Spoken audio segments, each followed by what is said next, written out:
My message today is twofold. One is that we're divinely connected, and two, let's think about things in a new way. Let's open up our minds and think about what is this quantum thing. So, one of the gifts about spirituality and being on a spiritual path is that you know that you don't know everything.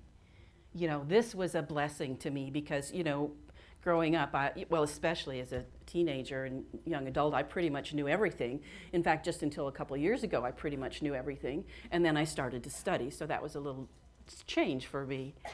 And the thing is that we know that we're not going to ever figure it all out. Does anybody have it figured all out? Okay.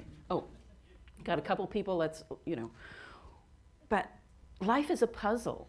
And we don't even know what the picture on the box is. And so, well, I love jigsaw puzzles, actually. I love jigsaw puzzles. I always start with the outer edge. Do you ever do that? Start with the outer edge. Well, I had a friend call me not too long ago, a few weeks ago, and she said, "You want to come help me with this puzzle?" I said, "Well, sure, I'll come help you." She said, I'm having a hard time getting started on it. And I said, "Well, what is it?" She said, "Oh, it's a rooster." And I said, "Oh, okay, cool. Well, I'll come over." So I went over to her house, and I said, "Wow, we're going to have to take another look at this." I said, "Why don't you just sit down and we'll have a cup of tea and think about this for a minute, because I don't think I know how to start this puzzle, and I don't think we're ever going to be able to get a rooster out of it. So let's just sit down for a minute, and then we'll just put the cornflakes back in the box." That's how it is with quantum mechanics. We've heard of it. It's a puzzle. It doesn't make a lot of sense. And we may not even have the right picture. So two things have been on my mind lately that brought me to this subject. One is the passing of a dear friend. And the other is a show that I saw at the Paramount a few weeks ago, which was called Icarus at the Edge of Time. Did anybody see that? Oh, yeah. Rob went. He didn't want to, but he went.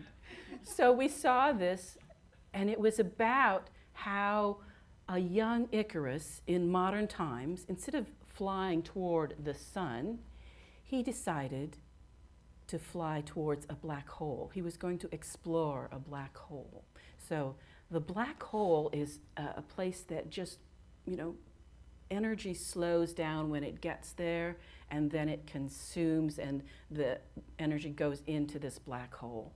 But the idea being that Einstein tells us, by the theory of relativity, that time slows down when you get close to a black hole.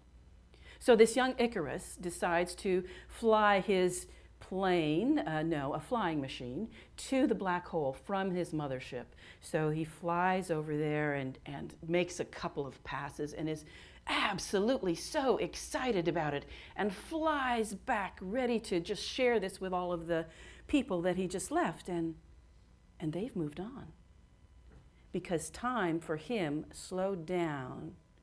The ship where he left it has gone on. In fact, it's been gone for 10,000 years. Can you imagine this? Time slowing that much.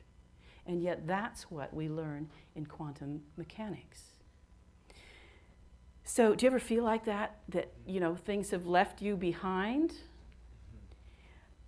So humanity has entered a new era. And this is recognized specifically by the paradigm shift from the mechanical model of Newtonian physics, which is what I learned in high school, to the consciousness model of quantum mechanics. Now, quantum mechanics is a branch of physics. So people say quantum physics, and that's also correct, but quantum mechanics is one term. So why is that important in our spiritual nature? What's important about that? Well, Jean Houston tells us this. There's a radical need for a new natural philosophy based on our new knowledge of the cosmos, the world, the cross-cultural mix of knowledge and understanding, potential evolutionary directions, and our own emerging realities. There is a place in this science for spirituality, and there is a place in our spirituality for science.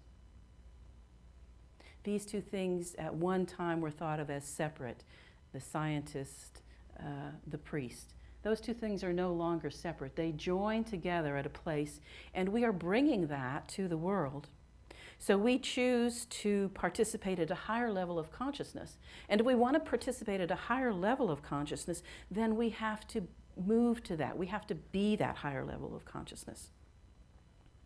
So Ernest Holmes tells us this. He says, "We shall see then that what we need is not some greater power, but greater consciousness, a deeper realization of life, a more sublime concept of being, a more intimate concept of an already indwelling God."